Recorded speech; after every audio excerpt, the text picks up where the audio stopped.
Hello, troopers. Welcome to today's broadcast of Episode 12. I am your commanding officer and gracious host, Turner Thompson, and joining me in this strategic operation are my elite squad. Troopers, report in. Hello. No, What's up? I was forced to be here. Hey, that's usually my line. All right, now sound off, starting from the top. Oh, hey, my name is actually something that starts with the first half of the alphabet today, so I get to go first. Suck it, losers. I'm Dom, and I'm the storm that is approaching. Woo-wee, devil may cry. My name's Dion, aspiring voice actor, and usually I'd be here to make fun of the Turner makes us watch, but not today. This movie is awesome. My name is Turner Thompson, and I love Alien and Predator, and I am a VFX artist. Hi, I'm Steve. It's Steven time. They proceeded to Steve all over the place. I like the part where the predatored all over them. Yeah. Steve, we're still cleaning up the mess from the last Stevening. Hey, The last the lube mines came out of that, okay? Look, it can't be any worse than the jockstrap incident. Last time, we started our coverage on the notorious Halo TV series, a show that we do plan to continue shitting on, so do not worry. But today, troopers, we're doing something a little different. We put out a poll on our YouTube as well as our new Twitter and Instagram to ask our loyal listeners what they wanted us to cover between the choice of Mothra vs. Godzilla, Halo, and the newly released Predator film on Hulu. Our troopers made it clear that they wanted us to watch Predator, Killer of Killers. And yes, the poll is also a bit of a way to excuse the fact that we did say in the last episode we were going to watch Mothra vs. Godzilla, but I really wanted to cover this movie and I didn't know it was coming out this soon. I mean, we did watch Mothra vs. Godzilla. We did. It was an interesting film, but like I said that I wanted to cover Predator 2 and Alien because they're one of my favorite film franchises, and the movie just came out, so why not? No, you know what it is? It's that kid that you were talking about the other day where it's Godzilla versus Mothra. You're like moving around, not too interested. Predator, Killer of Killers, you're locked in. The difference between ADHD and what you are interested in and what you're not interested in. Yeah, where it was like a math video and like a Star Wars video. Yeah. However, before we talk about Predator, troopers, we have an announcement. What? Yeah. From its inception, Real Jumpers has been solely a passion project that we've proudly built in our spare time. But your incredible support and engagement have shown us that this podcast has a bigger mission ahead. We are genuinely excited about the show's potential, and to achieve it, we are humbly asking for your help. To take this operation to the next level, we are officially considering plans to launch a potential Real Jumpers Patreon. High Command is currently in session discussing how we can best reward citizens who may choose to enlist and contribute to the cause. Nothing is final, but here are our initial thoughts. First, we would like to offer early access to our episodes, both the audio and video ones, to those who subscribe to the Patreon. Additionally, we plan to start making videos based on highlights of our movie night watch sessions. So in the style of shows like Spilling the Milk and the Microwave Society for those who are fans of those YouTube channels, which potential patrons will also be able to see those videos ahead of time. Our main goal with this Patreon is to help us grow the show. With your support, our first goal is to make this operation at least self-sufficient, covering the cost of productions and editing. This will be known as AKA Pay Our Editor tier. Don't listen to a thing he says. Every single piece of the proceeds will be going towards development of the 0% friction lube.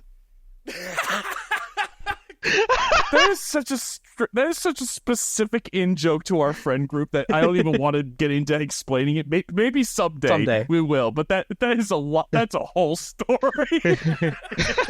Subscribe to our Patreon to uncover the secrets of the 0% friction lube. Is that going to be one of our goals? At 100 subscribers, we'll tell the story about the 0% friction lube. Oh, okay.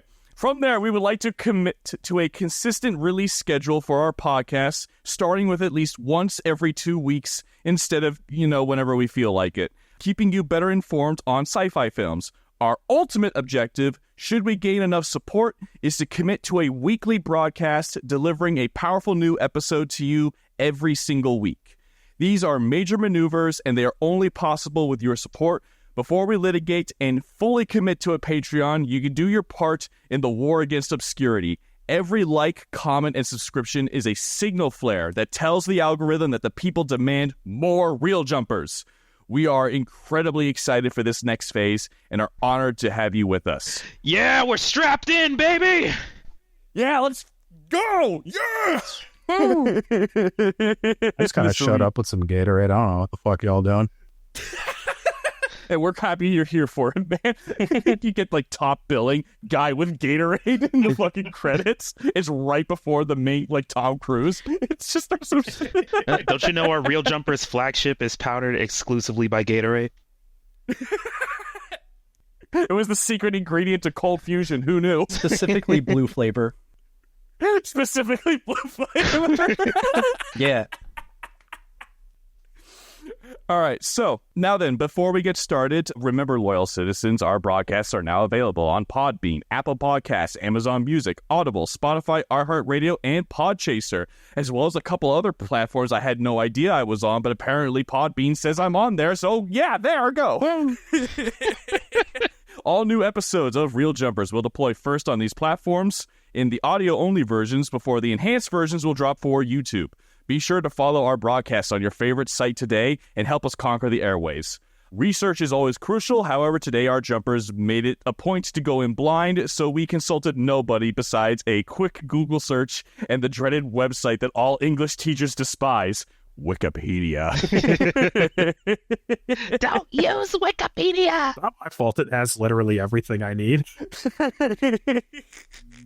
And like always, our operation would like to make a disclaimer. All Real Jumpers broadcasts are designed for maximum entertainment. Any alternative facts presented to you are for your amusement. Should you encounter any discrepancies, conduct your own investigations if these films or TV shows have inspired you. Remember that citizen feedback is crucial. Report any deviations from the established narratives in the comments below. And remember, your like, comments, and subscriptions are not mere endorsements. They are acts of patriotic duty. Support the Real Jumpers. On Patreon. Well, eventually. We haven't launched it yet. Don't say that. I launched it. I'm looking at it right now. What are you talking about? Worry about it. You were taking too long. We had to make other plans. Is this where you vote me out of the board? Subscribe to my only jumpers. Shut up. All right, anyway, so for those of you who eventually watch this on YouTube, I need to make it clear that because this is a brand new movie and all the copyright bots and vultures are hot on YouTube about this, odds are the YouTube version of this episode is going to be a small, like, montage of just images from Predator movies. That's all I can really offer here, because odds are we will not be able to do what we have been doing with our previous episodes for this, because despite fair use, they don't care. Mm-hmm. These big companies wipe their ass with fair use. Oh, yeah, definitely. I think they have a lot of AIs doing it now. Like, shit just gets copyright struck. Just, if you show a microsecond of it, the AI just looks at it and it's like, nope, none. Yeah, we're able to get away with it with the other stuff because it's Old. Yeah, it's very old, and we also do, the few tricks, like watermarks and shit. But anyway, this literally just came out, and even though it's online and I could technically do it, it's not worth the risk. You will get taken down so fast. Yeah, no, it's not worth it. Angry Joe is a big example. Like, they hated him when they tried to do the Halo reviews. They straight up targeted his ass hard. They've already got a sniper trained on all of our houses. Yeah, exactly. No. So this is likely going to be what we do going forward for any other film that we might see possibly in theaters if we ever cover stuff like that. Because who knows? We might do an episode on the Jurassic Park movie that's coming out this summer. But who knows? Otherwise, is there anything you guys want to say before we get started? I like turtles. I like turtles. I like chocolate milk. But more on topic, I like this movie. This movie was good. It was way better than I expected it to be. Oh, yeah, I'll get into that. So now then, ladies and gentlemen, gear up. We're jumping feet first into the hardest sci-fi. This is Real Jumpers. Now let's drop.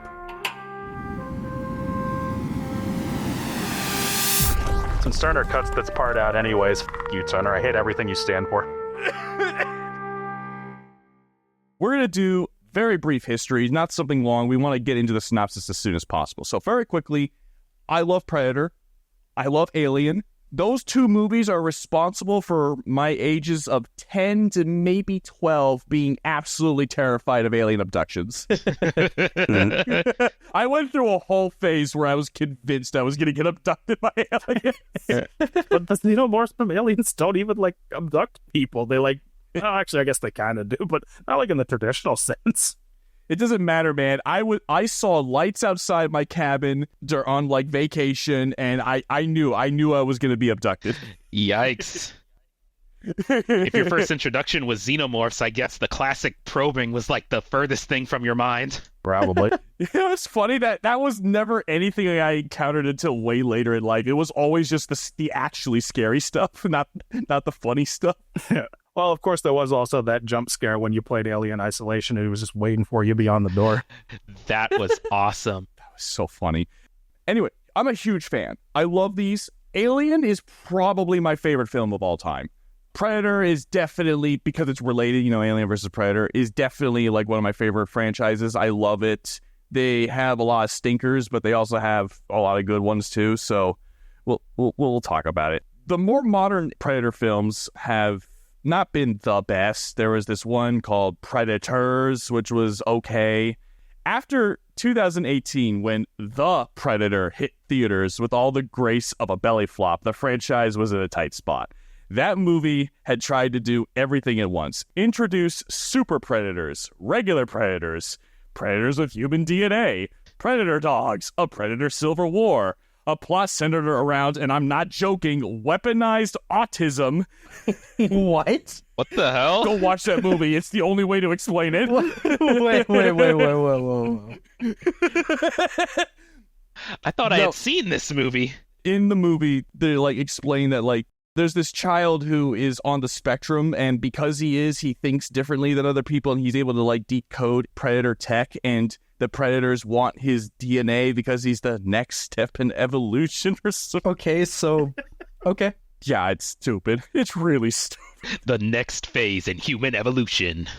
And it ended with the quote-unquote predator killer, which is an Iron Man suit with 14 predator shoulder-mounted guns, and You made the Predator Buster. Oh, God. Anyway, so after this movie left most fans with being like, the hell was this shit? The critical reception was brutal, and the box office was a shrug, leaving the iconic Hunter wounded and directionless. The franchise needed a hero, or at least someone who remembered why the original movie was cool in the first place. Enter Dan, oh dear God, Trachtenberg. Dan, I love you.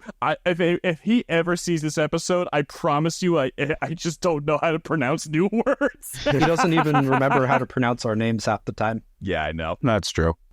This guy was the director of 10 Cloverfield Lane, which is a good movie. I hate that it's tied to the Cloverfield franchise because it's completely different, but the movie itself is good. I just don't like that corporate was like, oh, this is a different movie, but we're going to tie it into Cloverfield because fuck it, why not? Sorry, that's a little bit of a rant there. Anywho, Dan had an idea for a Predator film long before the 2018 mess was even released. And while the other guys were busy writing jokes and designing bigger monsters, he was crafting a radically simple and potent concept, a back-to-the-basic story about a Comanche warrior proving her skill against the ultimate hunter. He was so confident in the idea that he pitched it to the studio while they were even making The Predator. So, yeah. When The Predator inevitably crashed and burned, the studio found itself looking at Dan's basic idea of like, okay, shit, fine, we'll do it. His vision was the perfect antidote to whatever the hell The Predator was. Instead of more lore, he offered less. Instead of a bigger monster, he offered a smarter, more feral one. His film, Prey, which is the smartest idea anyone has ever had for the name of a Predator movie, that's such a good idea, would strip away all the convoluted baggage and return the franchise to its roots. One badass warrior, one terrifying alien, and a brutal, bloody fight to the death. It was a gamble that focused on suspense and raw action over sci-fi spectacle. The gamble paid off spectacularly. Prey was a massive critical and commercial success, proving that audiences were hungry for basically an old-fashioned Predator movie. And I loved Prey. I was a big fan of that movie. Oh yeah, Prey was so good. Didn't we watch it together, Dion? I think so. I swore we did. Maybe we did. I don't know. This was before we were doing Real Jumpers. So thanks to his efforts, Dan now became basically the head of the franchise, and he began overseeing an animated anthology called Predator Killer of Killers to explore other historical showdowns and taking the director's chair once more for the next big major installment, which is going to be Predator Badlands, which is releasing later this year. We eating good this year, boys. Wait, is that going to be another? That's going to be another animated one, right? No, it's live action, and in it they have a girl who's an android, like a straight-up android from, the Alien franchise, and they see a big construction vehicle with Weyland Yutani on it, and everyone and their mom is being like, so we're doing Alien versus Predator, right? Maybe. They might subvert expectations. No, I want Alien versus Predator, and I want it done right. Anywho, that's pretty much all the history I have to say. I've also dove into it because I'm like, there's got to be a reason why Predator Killer of Killers kicks ass and everything else used to suck. Oh, it's the same guy who did Prey. That makes total sense. It's like I said, it's like the Sonic series. They had a really strong start, stayed pretty good for a decent chunk of time, and then just it all went to shit. And it's gotten to the point where just if it's mid, everyone's like, let's fucking go. Oh, yeah, that's right. I said that I was expecting this movie to be mediocre, and I was genuinely surprised how good it was in the end. Isn't that, just as a side tangent, isn't that so funny about media that we consume nowadays, where like some series are popular enough that even though they're like pretty bad consistently, like Sonic again, people are still excited as shit whenever they announce a new one, but there's like the expectation that it's going to be bad, and if it's not bad, hell yeah. If it is bad, it's par for the course. The power of low standards. That's what I feel. That's how I feel about Netflix obtaining the rights to the Halo TV show. Because, like, they didn't say anything, but if they do another season, if it's terrible, I win. If it's good, I win too. I can't lose. All right, so let's get started with the synopsis.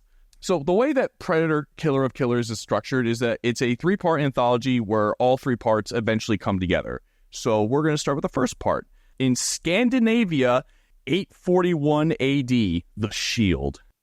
The film opens on a stormy night with Viking longships cutting through the waves towards a hostile shore. Here we meet the fierce Viking warrioress Ursa and her son Anders and their clan. Ursa has got to be like, 40 years old or something. She's got full gray hair and is the most badass woman I've ever seen in my life. Did you say warrioress? Is that a word? I think so. Warrioress? Warrioress? I guess. Huh. Just warrior. It's gender neutral. You know what? Yeah, whatever. Editor, do a really bad edit of me saying warrior there instead. I'm just kidding. Don't do that. My name is Turner Thompson, and I love men. In a quiet moment before the raid, Ursa confides in Anders, her son. She makes him promise that should she fall in battle, that he will avenge her like a true warrior. A theme that actually comes full circle way later in the movie. Yeah. Also, I would like to say, before we get any deeper into the synopsis, that the animation style is choppy, and I personally am not a fan of it, but the art style looks a lot like Arcane. The second that it opened up after the planet and the stars, and they go into the Vikings, I was like, oh, this reminds me a lot of Arcane. Yeah, it's funny. That was something I said when we were watching, is that I kind of felt like this feels like they were trying to do Arcane, but on a smaller budget, because there were definitely times where I could spot a few things. It's like, that looks like it could have used another pass, but like the choppy animation is only there when there's humans, and landscape stuff goes smooth, and then when they show someone, it suddenly transitions back to choppy, and that pissed me off. I think Turner, like, at one point, I think it might have been during The Shield even, you, like, looked at one of the background. I think it might have been, like, the fight in the church building, whatever that was, where you looked at the background, you were just like, oh, look at it, it's bad. What did they do? Yeah, like, I don't want to shit on this film, but like I feel like the art style almost got it right. Like it was so close to nailing it, but it didn't. It just something was missing. I slightly disagree with both of you. I liked it. I think it looks good. It's just there's just something about it. It's like because I'm comparing it to Arcane, and Arcane is an artistic masterpiece. Maybe that's why I'm just being whatever. Also, Arcane definitely had a way bigger team behind it. Yes, it did. Probably more money, too. Oh my god, I remember the budget was insane. But anyway, let's move forward. So then a hail of flaming arrows rains down on the Vikings, and they storm the fortress of their enemy known as Zorin to avenge the murder of Ursa's father. The segment's title, The Shield, drops as Ursa deflects a volley of arrows with her shield. It's clear that Ursa's crew of fellow D&D adventurers are successful in their raid because then we cut back to them and everything is, of course, on fire. D&D party, everyone chose barbarian. And it fucking works. So they captured a single survivor who is now tied to a tree, and they begin interrogating him for Zoran's whereabouts, and he remains defiant. Ursa then uses her battle axe to persuade him. She cuts him in half. Almost. No, not yet. She, like, pierces his gut or something, and he keeps, like, using it to, like, are you sure you don't want to talk? You sure you don't want to talk? The man finally confesses the location of Zoran's hidden fortress, and Ursa urges her son to finish the prisoner off in an act of quote-unquote mercy. In the tense silence that follows, we catch the first brief shimmering glimpse of a predator ship cloaked above in the clouds. Begging for his life, the prisoner warns Anders that killing an unarmed man will deny him entry to Valhalla. The guilt is clearly weighing on the boy, so to spare her son the moral conflict, Ursa unceremoniously cuts that man in half herself. Yeah, there you go. Mom, I was gonna do it. I wanted to listen to what he had to say. I feel like this whole interrogation sequence really sets the tone for the rest of the show, just of how gruesome it is. Oh, yeah. Oh, yeah. Especially, I feel like also, correct me if I'm wrong, but in most media, obviously, you're allowed to show, like, blood and gore and shit, like horror movies exist, but I feel like in animation, it's a lot more like, especially just, because you don't have to make practical effects or anything. In animation, they get away with, like, a lot of stuff. Oh, yeah. I guess what you're saying. You know what I just realized? I think this might be the first R-rated film we do for Real Jumpers. The Godzilla films aren't rated R? No. I didn't read the rating for this film. I didn't know it was rated R.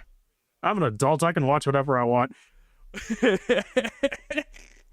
Wasn't it sad growing up and when you finally reach the point that the ratings don't mean anything to you anymore? You can just watch whatever you want. You didn't have a milestone anymore. Yeah, it doesn't feel as good anymore. Like as a kid, it was just like, this is forbidden. I'm gonna do it anyway. It's like when my parents bought me my first T-rated game when I was like 9. Dude, that was the shit. So moving forward. Later that night, Ursa reveals the full story of her father's death. Zoran's raiders had sacked her village, and in a final sadistic act, Zoran forced Ursa to kill her own father, and with his last breath, her father held her do it, yelling, "Avenge me!" He also, you left out a small part. He, like, his hand was, like, covered in blood, and he, like, made a mark across her face, which... it's obviously not his blood all these years later, but, like, the markings on her face are obviously, like, that later on. Oh, yeah. Yeah, and then he said, "Avenge me." Yeah. Also, for some reason, I'm surprised that Zoran just lets her live. Oh, yeah. This is the same situation as Scar letting Simba get away when he totally had every opportunity to just completely nip this problem in the butt right there. Yeah. Like, letting him get away is a bit of a stretch. He sent the hyenas after him. Yeah, but... So Simba being dead was part of the plan. He should have just done it himself, like he did it's with just- Mufasa. It's just Hollywood bullshit. Like, yes, if in like Friday the 13th, if the characters made the smart decision and fucking just left the lake and never came back, then there's no movie. True. Making a little girl, making her kill her own father, that is a level of sadistic cruelty I have never seen in anything ever. In all honesty, the father did like 90% of the work for her. Yeah. But, like, He like did the thing where like her hand was around the knife or whatever it was, and like he guided her and then like kind of made her do it. So like she was a little kid. She absolutely did not want to kill him. Of course not. exactly. So fast forward back to the story time, and I loved this quote. That's why I wrote it down. Ursa tells her son, "That day something was born inside me. A monster with claws around my heart, breathing fire into my soul. And there is only one way to kill it." Implying that she needs to kill Zoran. Don't they also show like the predator cloaked in the background during that shot? Oh, yeah. Yeah, I was just going to mention, as she tells her story, embers from a nearby fire momentarily reveal the translucent humanoid outline, confirming that the predator has taken a keen interest in this particularly violent group of Vikings.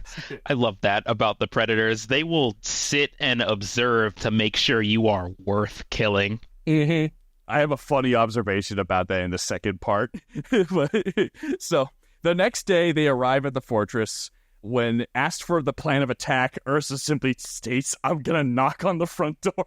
She then proceeds to knock by slaughtering nearly 30 men while dual-wielding 2 massive bladed shields in a whirlwind of carnage. By herself. Holy shit. Knock, knock, bitches. That was so freaking cool. She put all of her points into strength and agility. I remember when we were watching this, I was like, holy shit. No wonder the predator wants to kill her. Yeah. If I saw a woman dual-wielding shields and slaughtering an entire group of Vikings, I would say, I want some of that too. Dude, I know at a certain point, we made the observation of like, okay, she just straight up, with no effort, killed like 10 dudes in a row. Why are you still trying to fight her? She clearly is going to fucking destroy you. Clearly no match, brother. Gotta die in battle. I guess. Yeah. Like the first couple guys she killed had an excuse. They didn't know that she was going to do that. They didn't realize that she is simply that woman. She's her. So Ursa's crew clearly have plot armor because they seem to suffer what feels like 0 casualties and soon find themselves face to face with Zoran. Zoran must really think that, as opposed to how Ursa thinks that she is that woman, Zoran thinks that he is that guy. Because despite being surrounded and all of his men being dead, he then proceeds to taunt Ursa, calling her a coward and the murderer of her own father. Surprisingly, this psychological attack works and Ursa starts to freeze up. That is, until her son Anders steps forward and surprisingly slices Zoran's head clean off with his bladed spear. And I like this part. This is an interesting bit of animation and visual storytelling. Ursa has a very complex emotional look on her face after this. She looks both simultaneously shocked, scared, impressed, but also a little disappointed at the same time. Did you guys notice that? Yeah. Yeah. It felt like she was maybe having a mini panic attack or something. Something like that. But it also, it looked like she wanted to be proud that her son did it, but also was upset that she didn't get to do it. You know what I mean? Yeah. Boy, I don't know whether to hug you or to punch you in the face.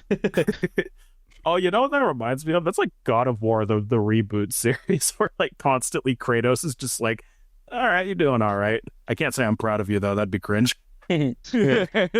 But Ursa's decision was quickly made for her, because seconds later, her boy's face was punched by a sonic wave out of nowhere. Oh, yeah. He gets fucking creamed. It is then that the film's first predator reveals himself.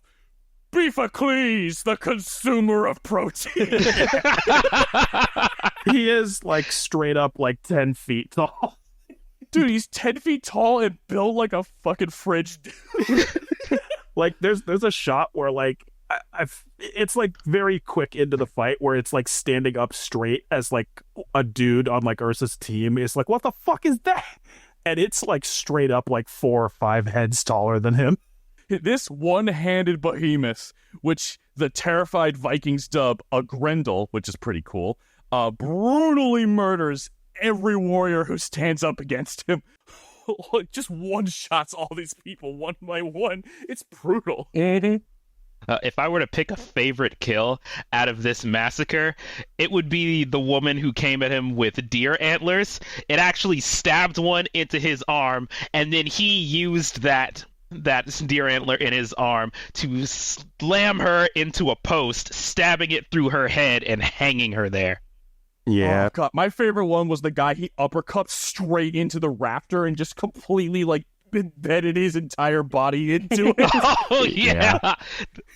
I'd say that's a close second. There's also, I think we forgot to mention, actually, this is like an anthology, so it's multiple stories in one. But for each time period that it takes place in, all the characters actually speak their native languages. Like, since they're all Vikings, they actually speak Old Norse, and it's subtitled. I thought that was a pretty cool fact, and it actually does make sense later. They mostly speak English. They were speaking English. Didn't they? It was They do little bits. It's for the sake of the audience they speak English, but in universe they are speaking Scandinavian or whatever it is. Oh wait, I was thinking of later towards the end when they're only speaking their native languages. My bad. Ignore me. Yeah, it's all right. Anyway, so after everyone dies except for Ursa and her son manages to get a spear straight into the guy's chest, and Beefacles is like, okay, you want to play? And he just starts walking towards him and reloading his shockwave fist. Oh my god, ever since the first time he did that, I could not stop thinking about a boxing glove on a spring, and every time he did that, I just imagined him reloading that. It destroyed him for me. God damn it. So as Beefacles moves to kill her son, Ursa leaps onto his back and starts stabbing the shit out of his head with her shields.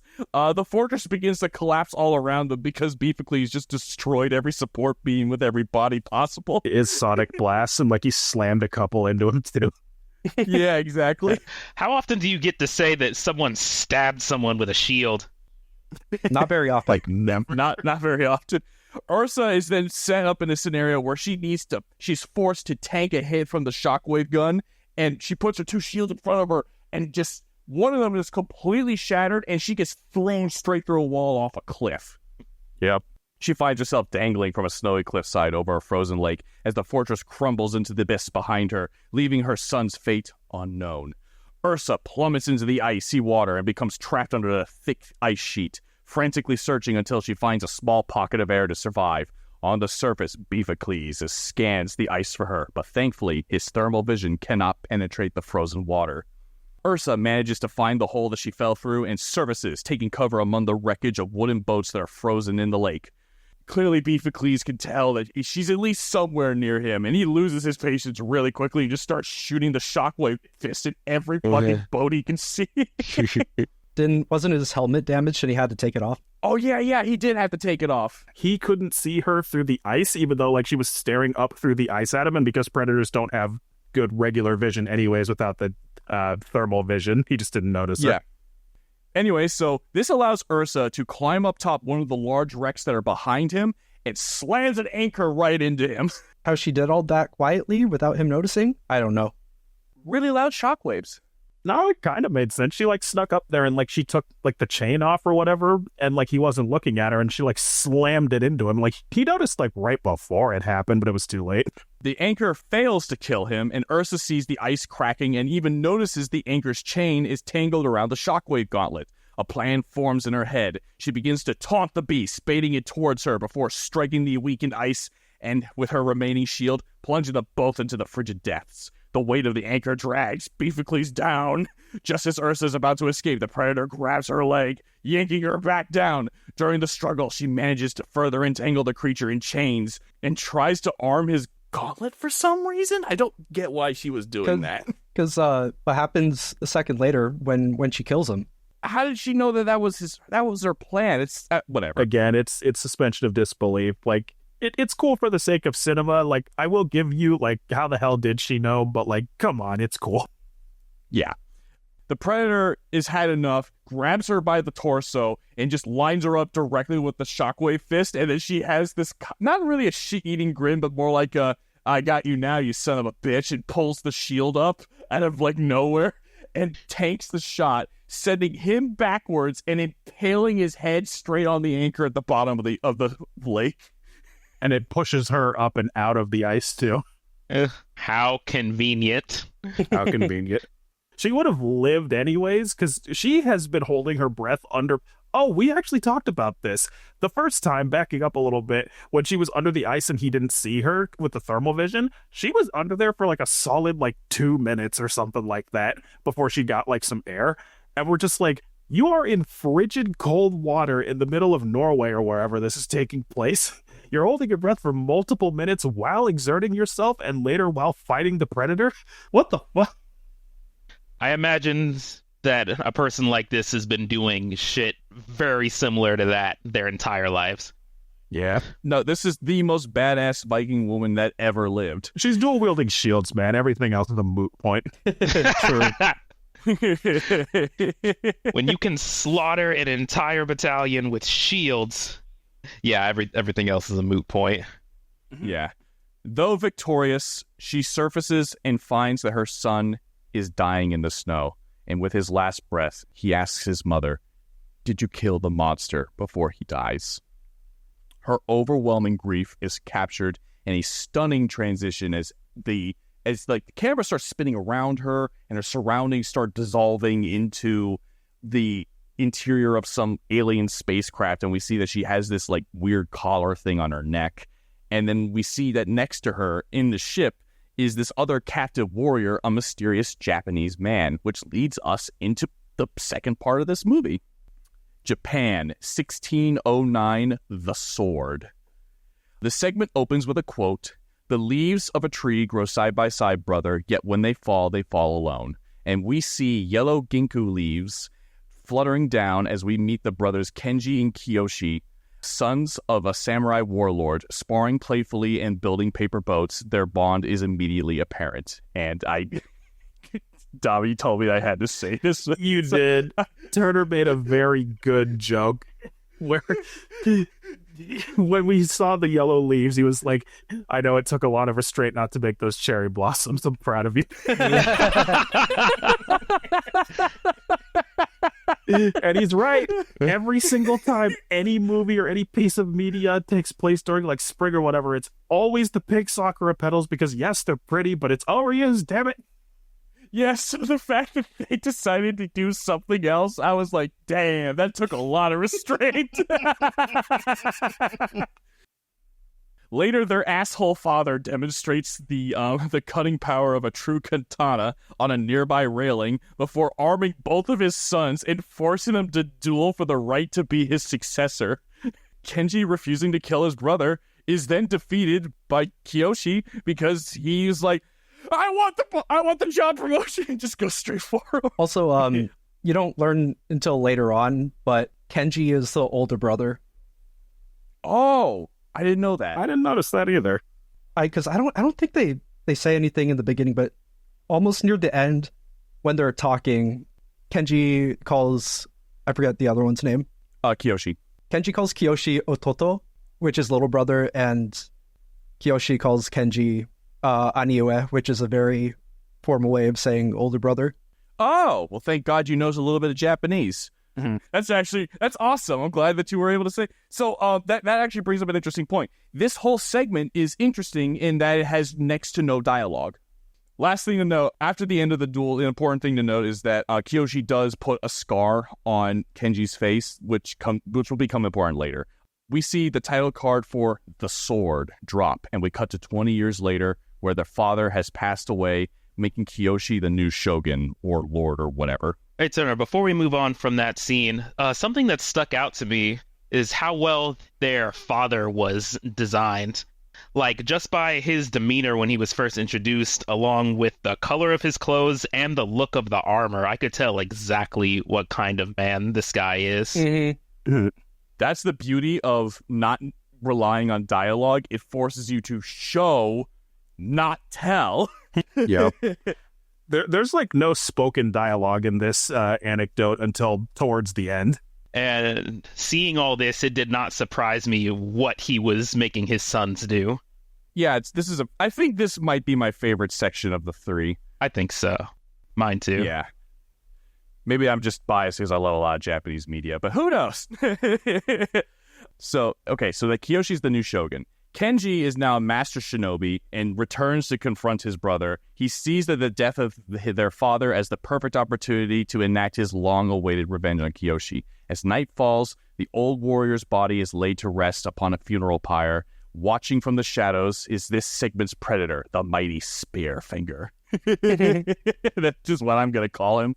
Spearfinger is actually something from Cherokee legend. It's a fearsome, shape-shifting witch with stone-like skin and a piercing finger that is said to be used to steal and eat livers of her victims, primarily children. The Cherokee people see her. There is one way to kill her, and you need to shoot an arrow directly into her heart. It's an interesting monster, and it's actually a primary antagonist in a later season of Mountain Monsters. Can't wait to get to that. That sounds like something that might be in Supernatural. Maybe. That totally sounds like something in Supernatural. I loved that show until they defeated the devil, and then I got lost interest. Anyway, Kenji begins his infiltration of the castle, first by sneaking through the river, using a hollow reed to breathe, and taking out a guard with a poison dart. That poor man didn't see it. He literally saw it coming. He stared straight at him and watched him pull the pipe out. Yeah, no, he was coming down the river that's outside the wall of the fortress, in a solitary, hollowed out log, where, by the way, nothing else is floating down this river whatsoever. It's just an actual tree log.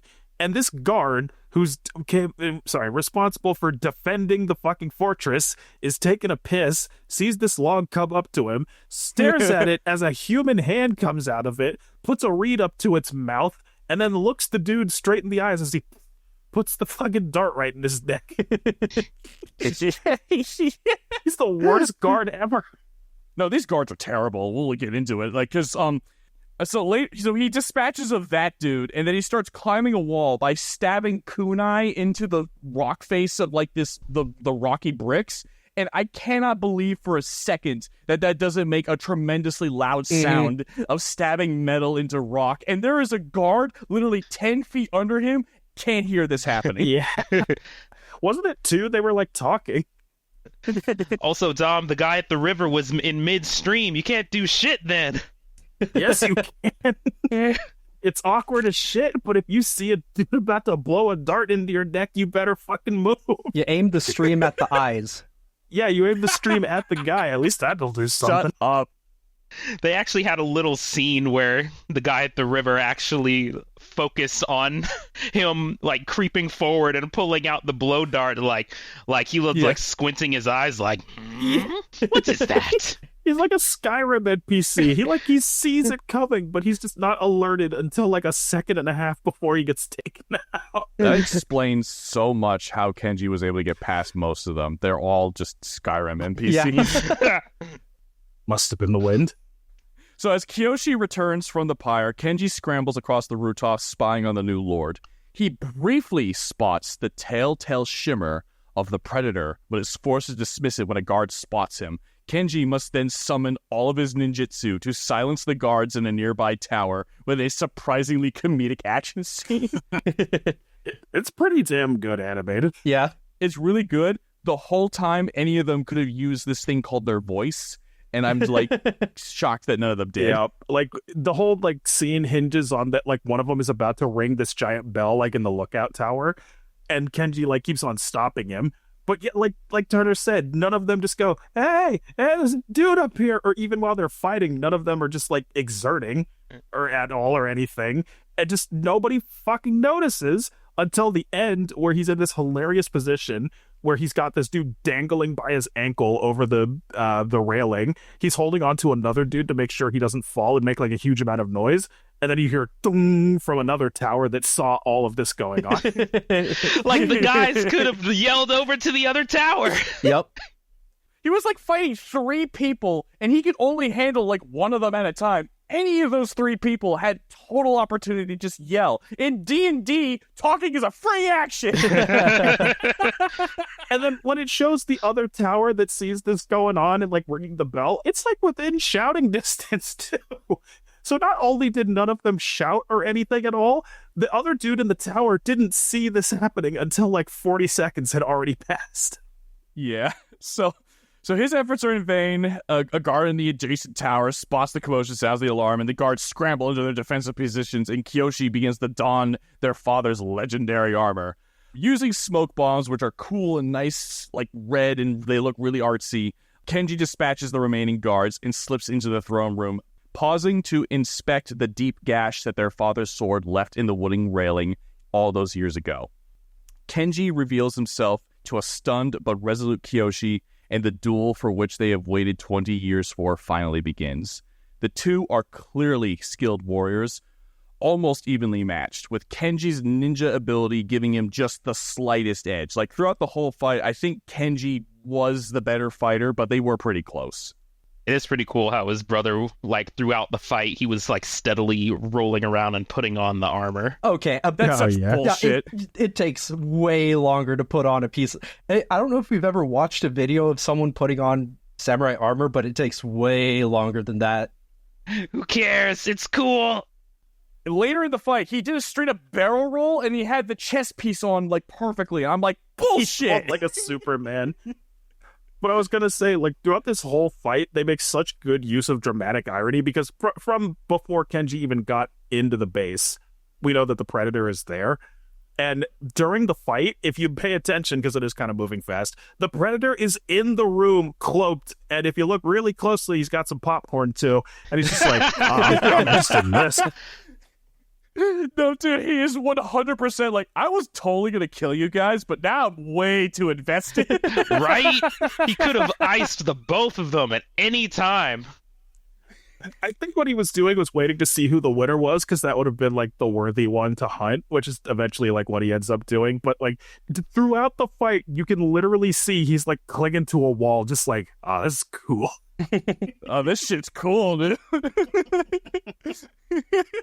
I must learn from these people. The age-old battle of samurai versus ninja reaches its climax as Kenji drives his brother back towards the railing marked by their father. A final kick sends Kyoshi crashing into the beam, which, weakened by the cut from 2 decades ago, shatters under his weight, and it's all very poetic and shit. he like cuts his cheek first, though, in the same style that he did 20 years ago. Exactly. So, and seemingly satisfied with cutting his cheek, he seems to have made his point, and Kenji sheathes his sword. But then the shattered railing completely shatters, and his brother plummets to his death, and Kenji's like, oh shit! All that just to cut his cheek? Yep. Yes. It's not about winning, it's about sending a message. Exactly. But, so Kenji has this whole thing where he's like staring at the, like, he's like, what have I done? And he stares at like the image of his father in like, what do you call it? It's like a paper wall in like a lot of Japanese homes or like old style buildings that were like these big murals or something. I don't even know what you call Just a mural, that. I think. I guess a mural of his father. And he's like, what has my life come to? What is, holy shit! And the Predator just jumps through the fucking wall at him. They're called shoji. Yeah. Oh, they're called, oh, thank you. The Predator puts down his popcorn. He's just like, all right, let's go. It has been decided you will be my meal tonight. Yep. It's been a couple of days, but like they do it really in an interesting way where like he's looking at the shoji of his father, and then like his eye traces down it to like the mouth or something like that. He's like having a flashback or something, and then it like opens up and the Predator's attacking him or something. Like it's like a cool transition. I liked it. Yeah, it's really cool. A frantic chase begins across the entire castle grounds. Kenji watches in awe as the Predator effortlessly slaughters the castle guards, taking mental notes about its bizarre arsenal. A razor whip that could straight up cut a tree in half later, exploding darts, and a spear that splits open like a pair of reverse scissors. Oh, yeah. He actually makes specific note of that for later. Yep. Yeah. As he fodderizes those guards. Yo. Oh, dude, Kenji is just like, hey, you guys deal with that. That's not my problem anymore. Just as he runs past all of them. Chased across the rooftops, Kenji eventually is smart enough to use a smoke bomb, which helps reveal the position of the Predator, and he nails a few kunai into him before he just smashes through a building and ultimately falls all the way back down to the river. And he's alive, by the way. Oh, no. Yeah. I would like to mention that it is at this moment that I realized how stupid the Predators use their cloaking. because half the time when they can be cloaked, they aren't. But I don't know. It's honor and shit or I whatever. guess. I don't know. It's like active camouflage from Halo. It runs out after a while. Yeah, maybe it does have some kind of limit. Look, the Predators think that they're all high and mighty about their honor and shit, but they're just glorified dentists with fucking rich arsenals going around hunting things that don't stand a chance. True. Kenji falls down into the river, and he has discovered that his brother is actually not dead, shockingly. And they start fighting, and Kenji's like, stop, fucking... But then all of a sudden, Spearfinger shows up and tries to kill Kenji, and Kiyoshi pushes him out of the way and gets stabbed in the gut by Spearfinger. To his credit, he fights on for a good another couple of minutes with that wound in his gut. Right? Oh yeah, I'm surprised how far he got with that. Now armed with the knowledge of the Predator's weapons, Kenji is able to tactfully counterattack each of them. And with his dying brother's help, he manages to lodge one of the stolen exploding darts into the Predator's retracting razor whip and tricking the beast into taking a full force of the blast. But I know that's the end of the fight, but oh, wow, it's such a fun fight. You should totally go watch it. I don't want to just... Yeah, like, we could sit here and dissect the whole fight, but, like, honestly, just go and watch it. Just go to Hulu. It's awesome. Yeah. Injured and furious, the beast then cloaks himself, and he's like, all right, I'm just gonna figure out what I'm gonna do, and I'm just gonna get the fuck out of here. However, a single, slowly falling ginkgo leaf lands on his head, revealing his location, and the two brothers do a full-on anime-style slash and cut him in. Reminded me of Killer Bee and the Raikage doing the double lariat. Yeah. With the monster defeated, the brothers kneel together by the river as Kiyoshi bleeds out.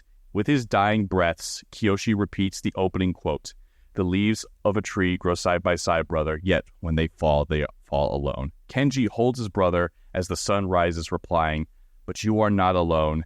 You are not alone, my brother." And later, Kenji is then shown imprisoned on the same Yautja, which is what predators are called in universe, ship as Ursa. They share a look of grim understanding as they watch their captors bring a new prisoner aboard, a captured American soldier in combat fatigues. And this cuts to part 3, which I think is the silliest of the three. Definitely. Oh, yeah, definitely. Atlantic Ocean, 1941 to 1942, The Bullet. We meet Torres, a young man driving a classic automobile down the countryside as a plane flies over him before his car runs into engine problems. His father finds him and inspects the car, asking his son, "So how are we going to fix it?" To which his son replies, "I was going to ask you." Torres is clearly enamored by the plane overhead as his father comments if he wants to fly, then he should know how to fix stuff. His dad then displays that he has the powers of Speed Racer from 2008 film and can sense that the engine was flooded. He doesn't even look at it, by the way. Yeah. He just feels it. Exactly. His father then says that if he is going to fly, then he needs to learn how to fix his own problems and he can't bail him out anymore, before handing him his draft papers, which is a really shitty way of saying your son has been drafted. That is the dickest thing I've ever seen. He's just like, "I'm not going to help you anymore." Why? Because I'm too old? No, because you're going to war. Fuck! Which I actually do like this part because it does set up how Torres acts later in the movie, because he starts off as relying on other people, but like through his experience in this, we'll get into it, but like through his experience, he becomes the biggest optimist ever. Yep. He's great. He's going to need that optimism when his whole squad's getting picked apart in midair. Oh, yeah. So, thus, the title card, The Bullet, is shown. Fast forward to the North Atlantic, 1942, and we see a naval fleet and Torres attempting to fix his plane called The Bullet. His commanding officer comes to check in on him, and Torres says, "If it can run, how about putting me back in the sky?" To which his commander says, "Bet." Unfortunately, this fails, and his colleagues are disappointed in him, and once again it's hammered home to him that he needs to fix his own problems, like the engine. A plane then crashes onto the carrier, and the survivor yells about hooks in the sky! Hooks in the sky! And Torres later finds that there is an alien, quote-unquote, hook embedded in the plane that landed on their aircraft carrier. Through some trial and error, he learns that the hook targets engines of planes and almost got his buddy killed in the process. And why do they target the engines? Oh, because it has the same thermal vision as the Predators do. Exactly. It's so convoluted, though. It's like, I know Predator's like the glory of the hunt and all that BS, but really, a hook that rips out a specific part of a plane. There's different models of planes, dude. And this hook can pierce every one of them, probably. Yep. Yeah, I guess. I think what happened in Predator Society, I'm going to have to look this up, but like, I genuinely think that what happened was they reached the pinnacle of technology and got so fucking bored that they put a load of self-imposed rules to make things interesting again. Yeah, no bullets. Something like that. So after discovering that this thing is just this alien hook, Torres is convinced that something else is in the air with their pilots and takes his barely functional bullet out to warn the group that was just deployed.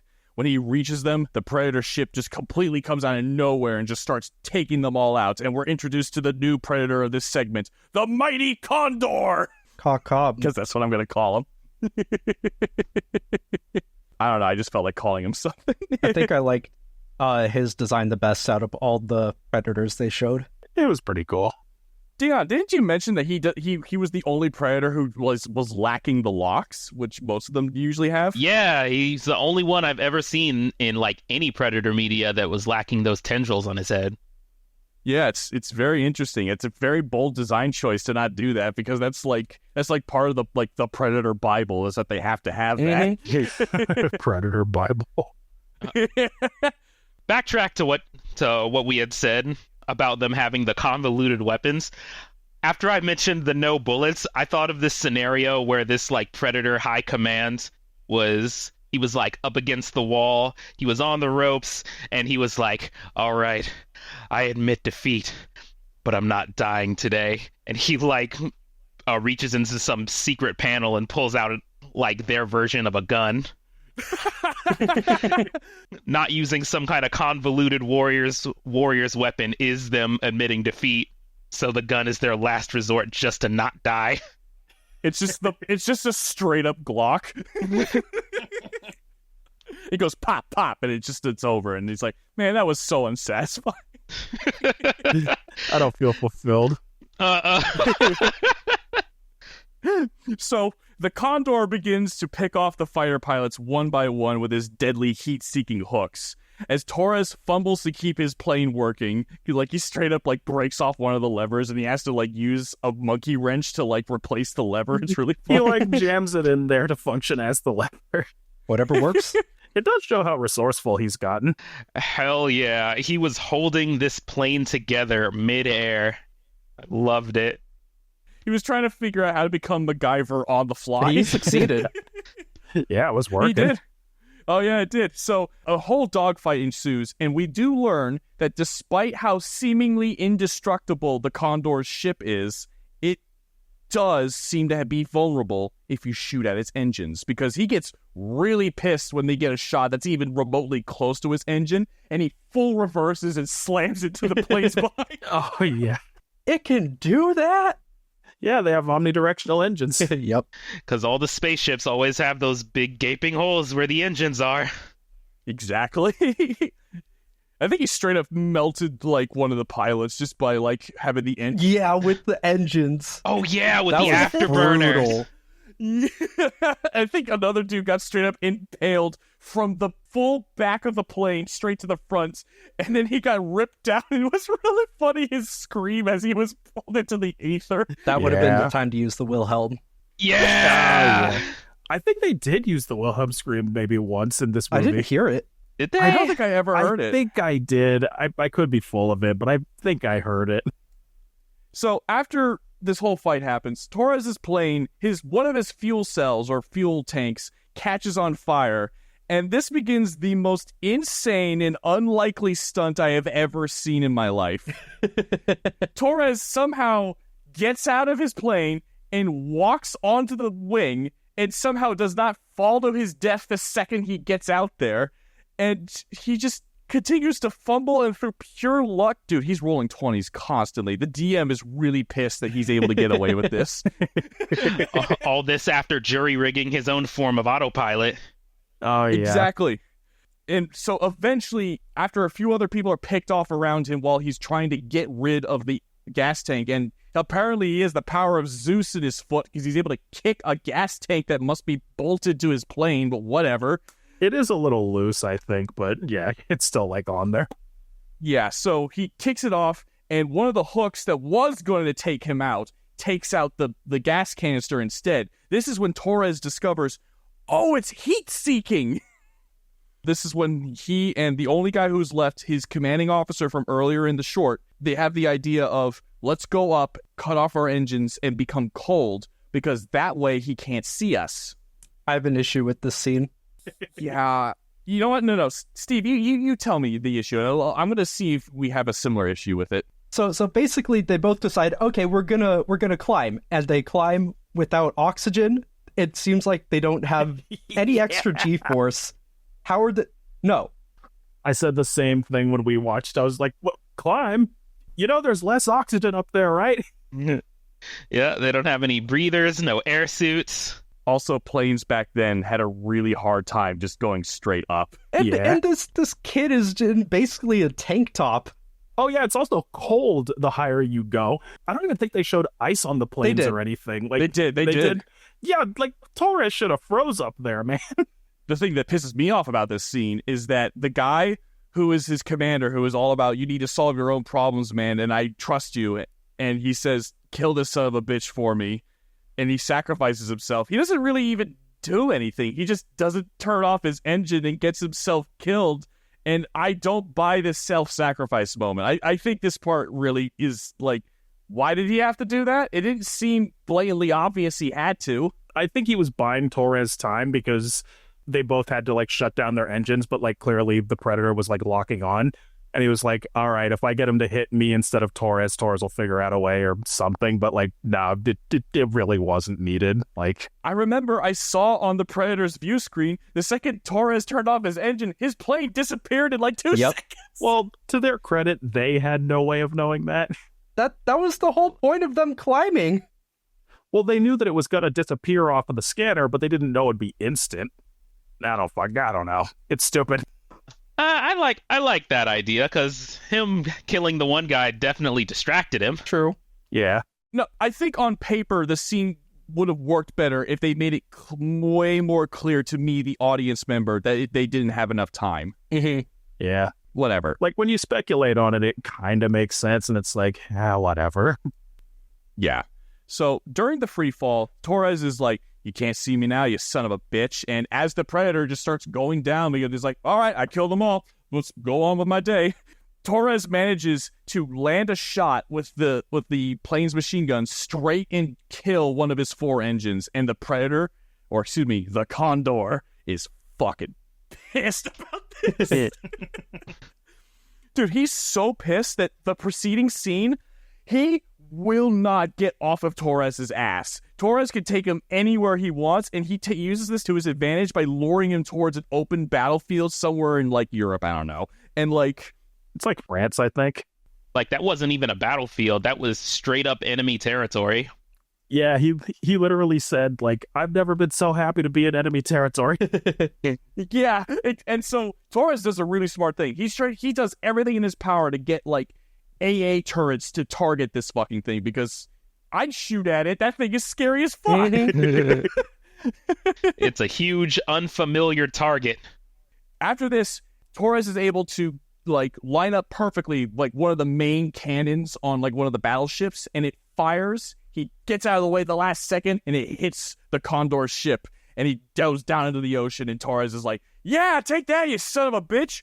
Woo! I'm so glad that I won. And then the Predator shows up out of the water because there's a whole ass hole in it. The Predator is like, I can straight up see you. I'm gonna kill you. Like, the cockpit's blown open, and you can see his just nasty, bloodied face, and he's just like, that's fucking it. I'm gonna absolutely destroy you.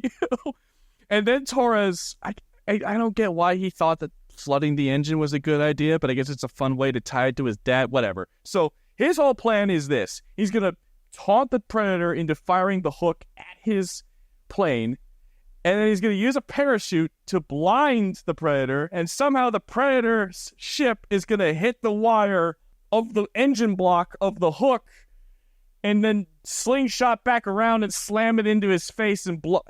How the fuck did Torres know that was going to happen? He's MacGyver, man. He could do anything. That was pure luck. That was pure luck. He figured it out. That's even more improbable than the smile you son of a bitch from Jaws. Brought down that engine on him like a flying hammer. Yeah. It did look really cool, though, so I'll give him that. Like, it was a convoluted plan. Oh, no, Uh-oh. you cut out so hard on Discard. Dion? Oh, my God. He went straight to hell. Oh, my God, he went straight to hell.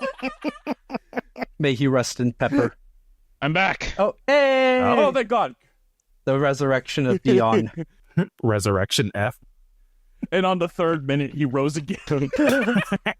Resurrection D. All right, perfect. These so nuts. now that Dion has risen from the dead, and we're going to make a lot of propaganda about him on the Real Jumpers warfront, after World War II, Torres is then abducted from his garage by a Yautja ship, and I love this. The Predator ship leaves a fucking crop circle Yeah. in the background that vaguely looks like a dick. Vaguely looks like a dick. Are they monitoring whoever kills the predators? Because it seems like they capture them pretty far after they have killed the predator. Like, do they get some kind of mark, or are there other predators watching the other ones hunt?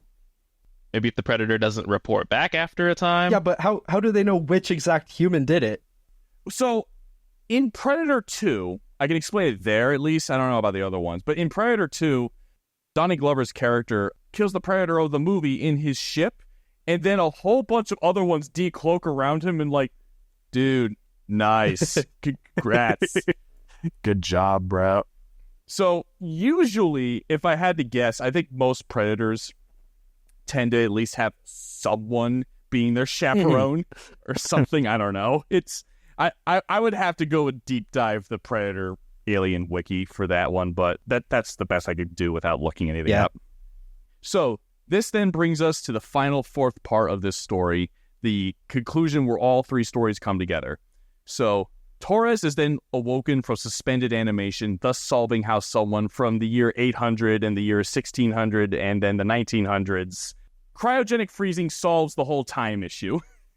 And also, predators seem to live for a goddamn long time. I have no idea how long they live.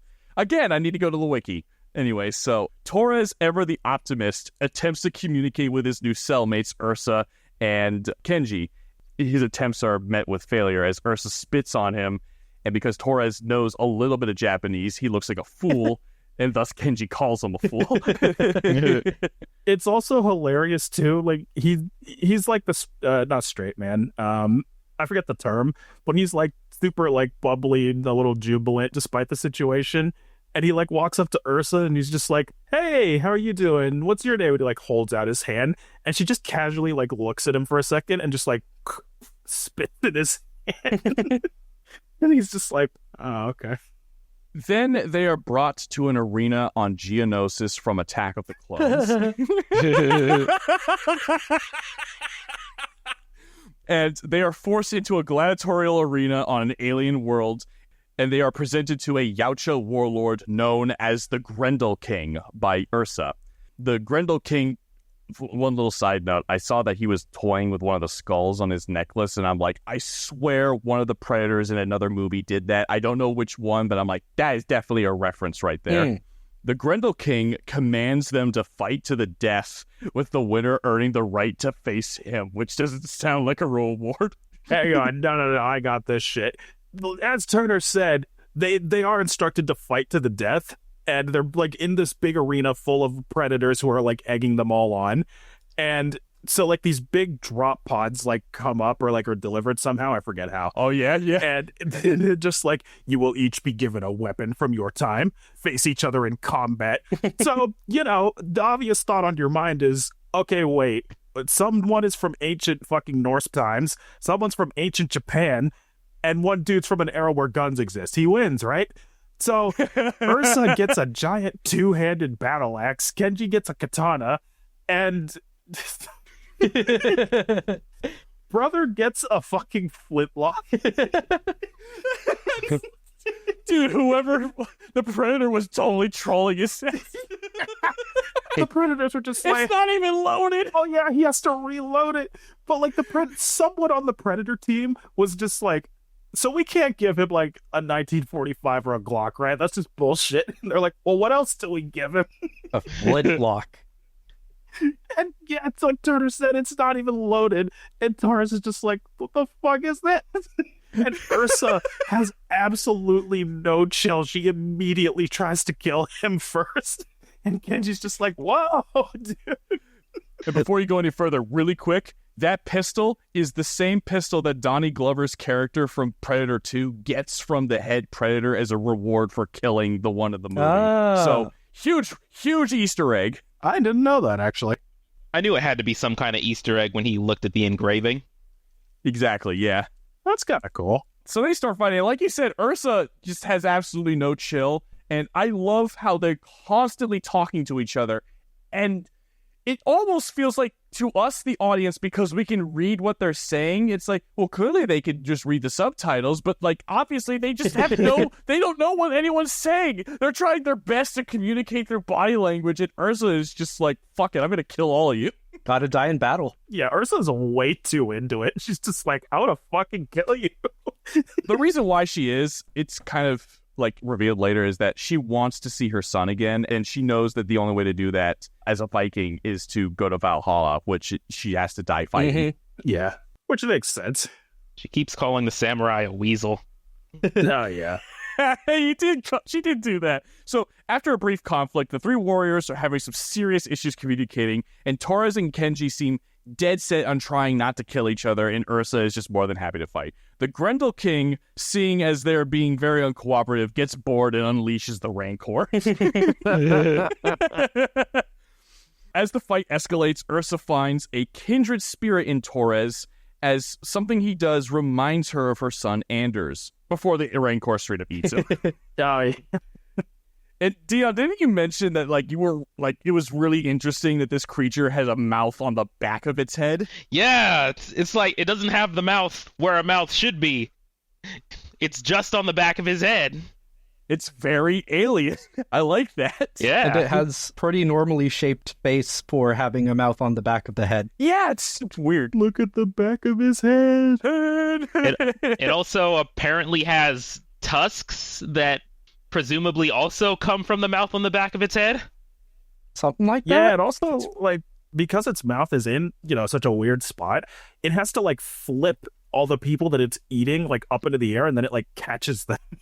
So, like, Torres gets, like, unceremoniously just, like, flipped through the air and eaten. Yeah. And inside, he does find the severed arm of a predator who died earlier, but it's only important now to mention. He starts stabbing him from the inside using the wrist gauntlet. But anyway, so Ursa and Kenji then work together to kill the beast, and we see the legendary, the most powerful and important predator to ever grace the series. Zamboni Man! They fucking have Zambonis to clean up the arena. Zamboni supremacy! Jesus Christ, when we saw the Zamboni come out, we just died laughing. Because it literally comes out to push away the body of the fucking Rancor after, like, Ursa and Torres, like, and Ken, they all joint kill it. And immediately, dude comes out on, like, the fucking Zamboni and, like, pushes it, like, into the fucking, like, sidelines or whatever. And inside of the Rancor, Torres is just like, hey, I'm still in here. Yeah, exactly. He somehow gets his way out. So Ursa, again, despite them working together and Ursa having a kindred spirit in the Torres, she's still motivated to see her son again and starts fighting Kenji, who is trying his absolute best to urge her to work together, because he's like, the only way I killed one of these fuckers is by working together. But again, he speaks Japanese, she speaks Scandinavian. It ain't no communication is happening. I don't think it's gonna work, Chief. Until Kenji finally lays down his sword and says, I will not fight anymore. he does beat Ursa in a fight and gets her in like the bladed position of like, I could kill you if I chose to, but I choose not to. But yes, then what you said just happens. And this really pisses off the Grendel King, and he attempts to blow them up with the collars on their neck. Until Torres hijacks the Zamboni and a Predator wrist gauntlet shows up in the nick of time and turns off the bombs and makes them fall off their necks. Okay, just quick tangent and a quick backstory. That gauntlet that he found inside of the monster, wasn't it the gauntlet of the Predator that they used as an example for the bombs and the necklaces? No, it was one of the guards that was escorting the Rancor out, and then the Rancor just straight up ate him. It must have been like, because you're correct. It was just like one of the guards, but it controls the fucking collars. Yes, why does that random guard's gauntlet control the collars that were originally activated by the king? Because the guards all have control of it, probably, maybe. I guess. No! Whatever. Torres is super freaking lucky, dude. That's he has mild strength, mild intelligence, mild charisma, and put all of his stats into luck. And it fucking worked. That's what killed the Predator. The other two used their badass warrior skills. He just used his fucking luck powers. Hey, it worked. Okay, so they use the Zamboni, and they go up this giant skull and try and hijack the Grendel King's ship. The Grendel King, as absolutely not having any of this, and spears the Zamboni and stops them all from reaching the ship. And it is at that moment that a massive health bar appears in front of them, proclaiming, King of the Grendels.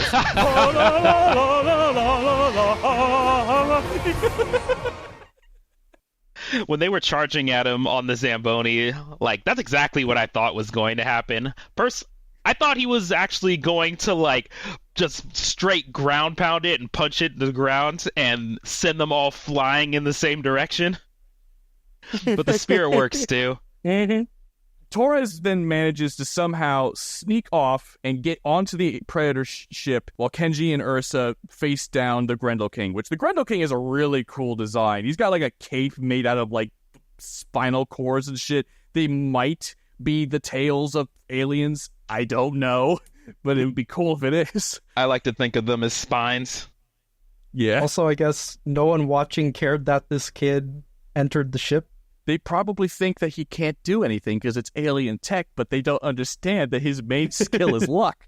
No, I don't think there was anyone up there. Like, because he crashed when the Zamboni got shot down, he kind of just like fell over there, and like they either assumed he was dead or something. I don't know. I would need to rewatch the scene, but like, yeah. So as Torres fumbles to figure out alien technology, Kenji and Ursa manage to get the Grendel King into his second phase.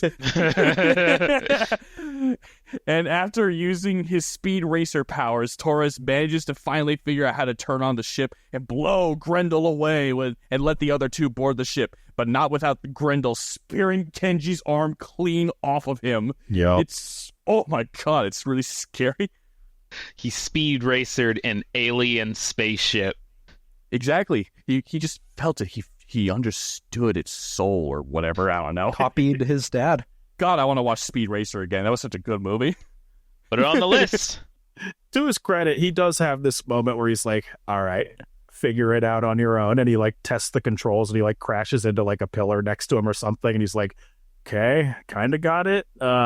He like fucks around with it for a minute before he gets it. So to his credit, he tried. Yeah, he did try. So they do start to escape, but their escape is halted because we were talking the whole time that the Grendel King looked way too nonchalant about this, and we're like, why is he still standing there? I thought he was going to do something. Oh, they have a harpoon. Okay. Let them try. Yeah, so they harpoon the ship, and they can't get away. And then Ursa, the absolute badass that she is, again, all her hair is gray. How old do you think Ursa is? She's got to be like 50. At least 50. Yeah. What a badass. I love her so much. I think she's my favorite character. So she declares to the other two, do not avenge me, which is a fun, like, full circle about her whole story, and slides down the harpoon cable with her makeshift shield that she's been using this whole time, and full on dodges spear, kickflip, spins around, smashes the harpoon device, and frees her friends. And then she's like, mighty Grendel King, all your sorcery and all your trickery and trinkets, and we still got away. They did not. No. As Torres and Genji manage to escape, the Grendel King looks pretty nonchalant as he holds up his spear and says, "Let's go hunting!" And a small fleet of ships rises to pursue the escaping ship, and they're so A fucked. small fleet. They were above a shipyard.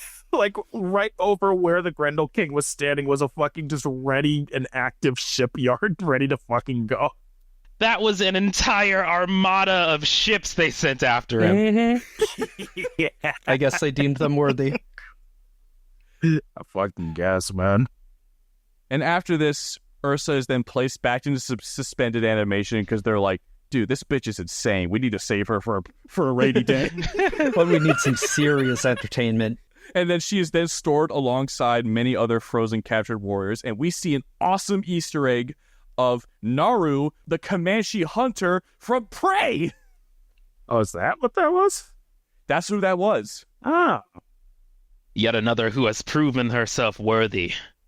Yeah. Oh my God. I love this movie so much.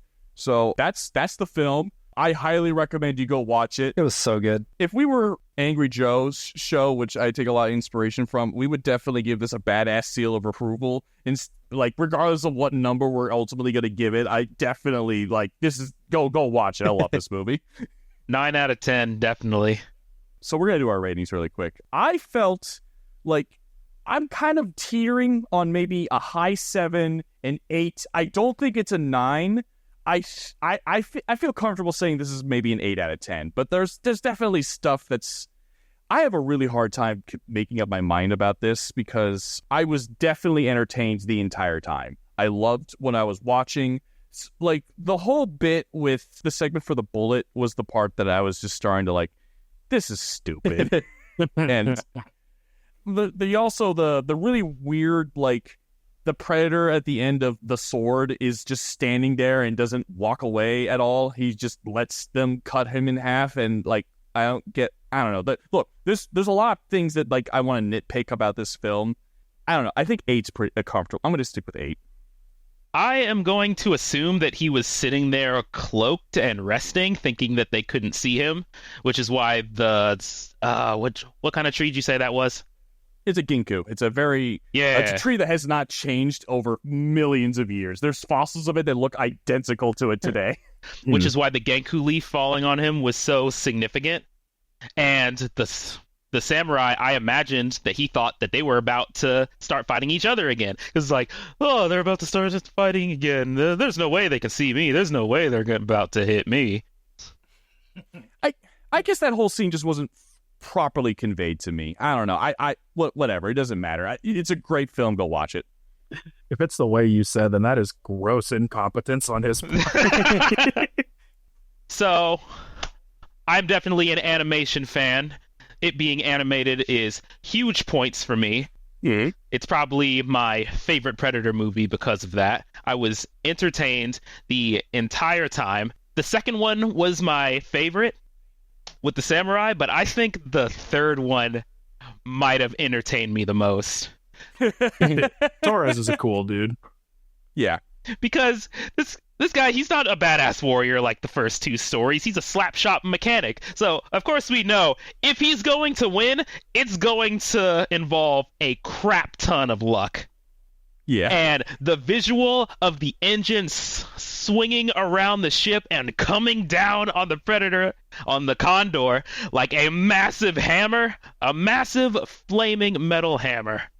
That was peak. That's definitely a scene that I really feel like you need to turn your brain off to fully appreciate it, though. It's movie magic. It's fun. I will concede that, because that's exactly what I did, and I loved it. So, 9 out of 10. 9 out of 10. Very solid.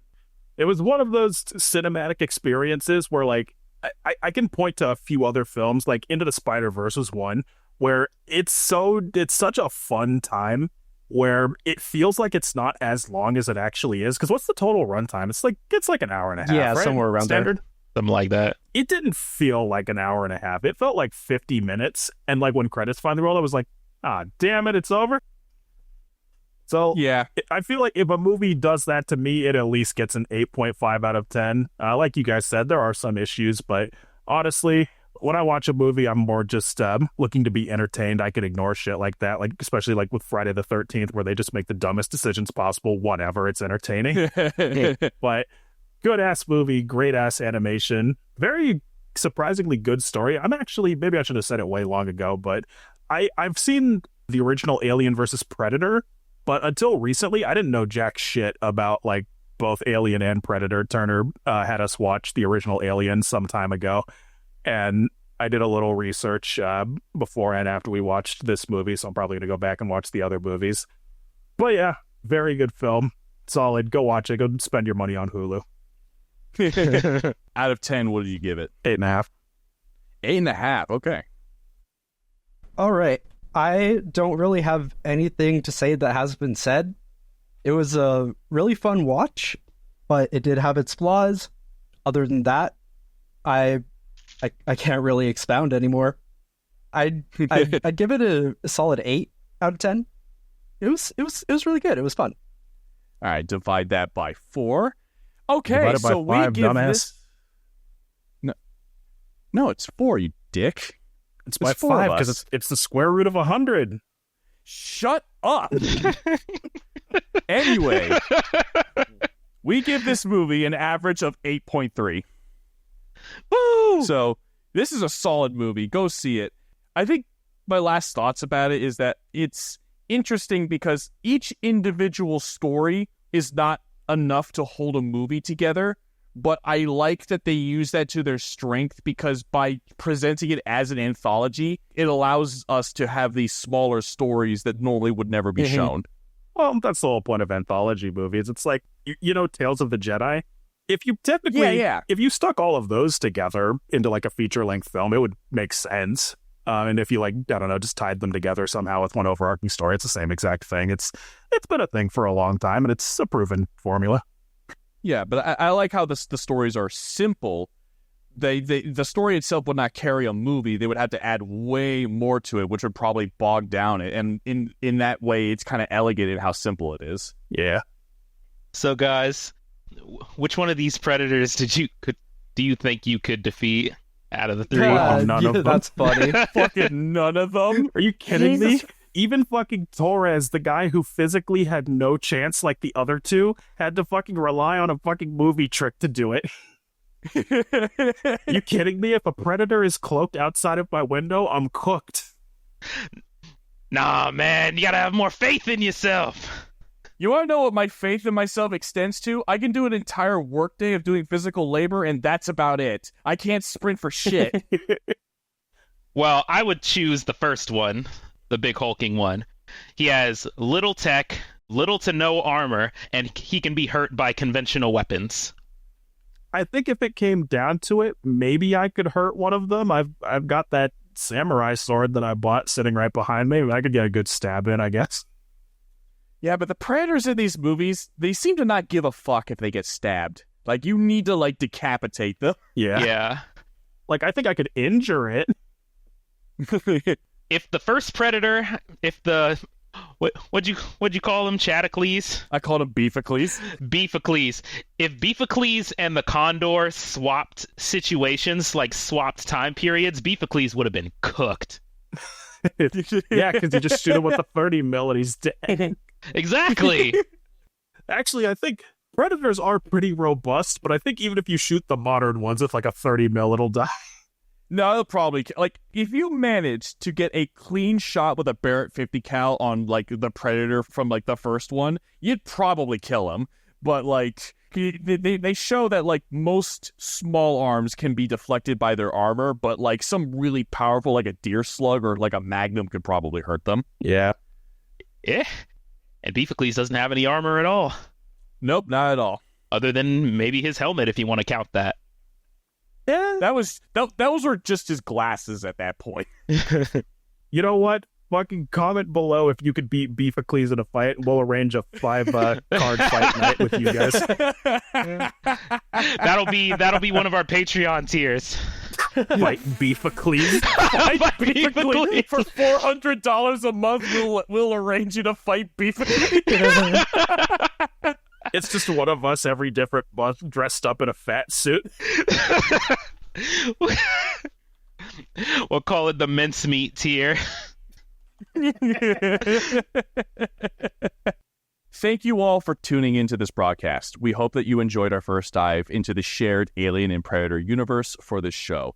Tune in next time as we are actually going to be jumping back into the Showa era of Godzilla films, where we'll be covering Mothra versus Godzilla. Stay up to date, citizens, through our YouTube, Instagram, and Twitter posts, which will be linked down in the description below. And if you made it this far, let us know your thoughts on the film in the comments below. And if you're excited for us to tackle more of these Alien and Predator films, I'm really excited for Alien Earth coming out this summer. Oh, I gotta watch it. I just want to fight Beefacles. If you made it this far, fucking congratulations, man. Yeah. It's like anyone who watches a podcast. There's people who listen to it for white noise. There's some people who listen to it while playing games. Some people just raw dog it, listen to the whole thing. It just depends on if you're interested or not. Yeah, exactly. Yeah, And thank you for listening. exactly. Okay, then that's all for now, troopers. We've analyzed the data, dissected the plot, and have emerged victorious. Remember to like, comment, and subscribe to the podcast, and join us next time for another sci-fi deep dive. This is Real Jumpers signing off. Bye. Thank you. Subscribe to Fight Beefacles. Bye. Thanks for jumping with us, everybody. Beefacles!